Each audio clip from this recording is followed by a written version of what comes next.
Good morning to all. My name is Kalpesh Gambhirbhai Chaudhary, and today's my topic is polymorphism in Java. So, first of all, uh, OOPS is a concept of Java. So, what is OOPS? OOPS is a object-oriented programming language. So, basic main pillars of OOPS is inheritance, encapsulation, polymorphism, and abstraction. So, today we discuss the polymorphism. So, what is polymorphism in Java? Polymorphism in Java is a concept by which we can perform a single action in different way. Polymorphism is divided from two Greek words. First one is poly and second one is morphos. So the words poly, it means many, and morphos, it means forms. So polymorphism, it means many forms. So there are two types of polymorphism in Java: compile time polymorphism and runtime polymorphism. So we can perform polymorphism in Java by method overloading and method overriding. So if you overload a static method in Java, it is the example of compile time polymorphism. So we will focus on runtime polymorphism in Java. So what is runtime polymorphism in Java? Runtime polymorphism, it is also known as dynamic method dispatch. So is the process in which a call to an overriding methods is resolved at runtime rather than compile time. So in this process, an overridden method is called through the reference variable of the superclass. The determination of the method to be called is based on the object being referred to by the reference variable. So the first understand the upcasing before runtime polymorphism.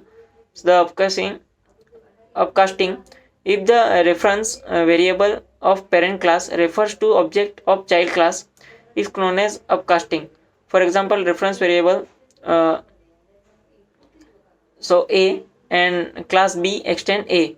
So we create upcasting a is equal to a new b. For the upcasting, we can use a reference variable of class type of interface type. Suppose the example interface, we create class A, class B extend class A, implement I. So here the relationship of B is B is a B is a I, and B is a object. So the object is root class of all class in Java. So we can write B is a object. So the example of Java runtime polymorphism, we create a bike void run system.out.println running, and class B class splendor extend bike void run running safely with 60 km. So in main method, we create object bike B is equal to new splendor. So this is upcasting, and b dot run, so the output is running safely with 60 kilometers. So in this example, we are creating two classes, bike and splendor. Splendor class extend bike class and overrides its run method. So we are calling the run methods by the interface variable of parent class, since it refers to the subclass object and subclass method. So override the parent class method. The subclass method is invoked at runtime.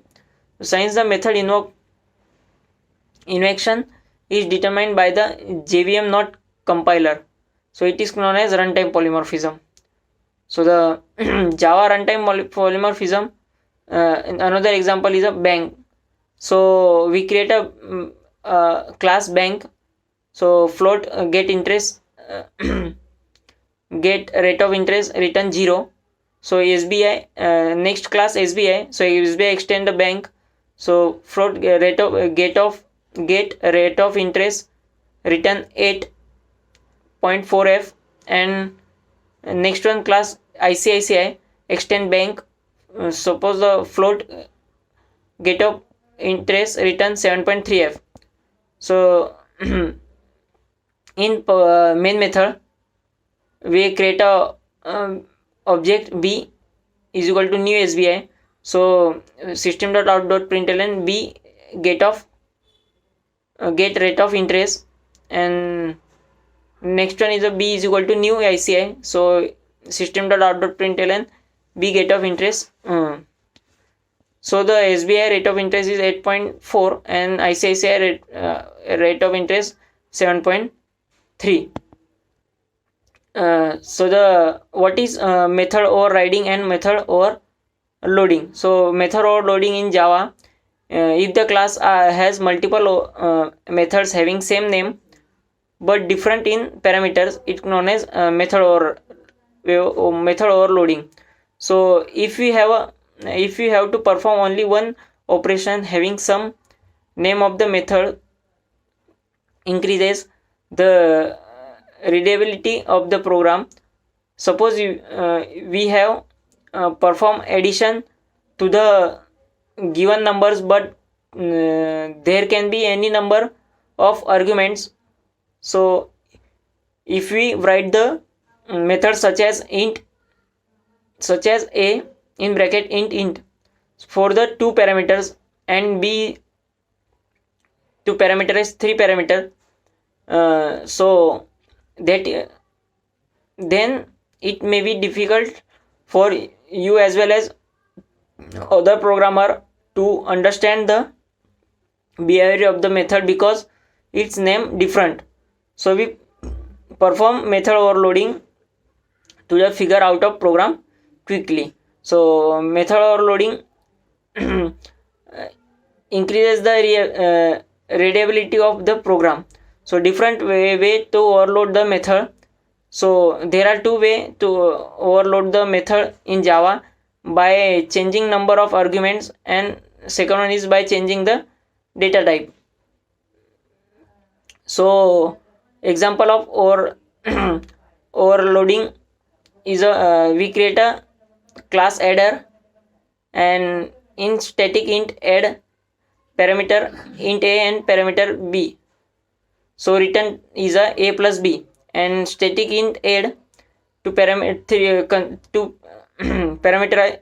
parameterize constructor to pass the three value int a, int b, and c, and the return a plus b plus c. So in another class test overloading, in main method system.out.println adder.add 11, so the output is a 22, and next one is a system.out.println adder.add method to call a add method, and parameter pass the 11, so the addition is a 33. So this is the method overloading.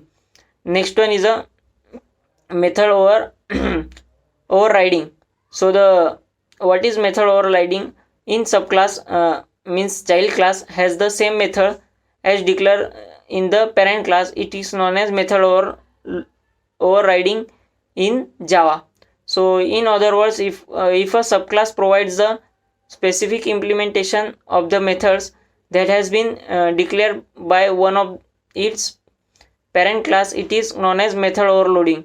So use of Java method overriding.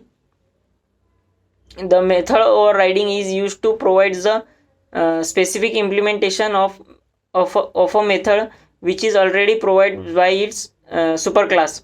So method overriding is used for runtime polymorphism. So the Java method overriding, the method must have the same name as in the parent class, and second one is the method must have the same parameter as in the parent class, and the third one is there must be the is a relationship meant in inheritance. So let's take example. Suppose the in vehicle class void run vehicle is running, so bike class extend the vehicle. So in main method we create a object bike is equal to new bike, so obj dot run, so the calling the run method, and the print is a vehicle is a running. So this is the method or riding. So they all concept is a method polymorphism in Java. Thank you.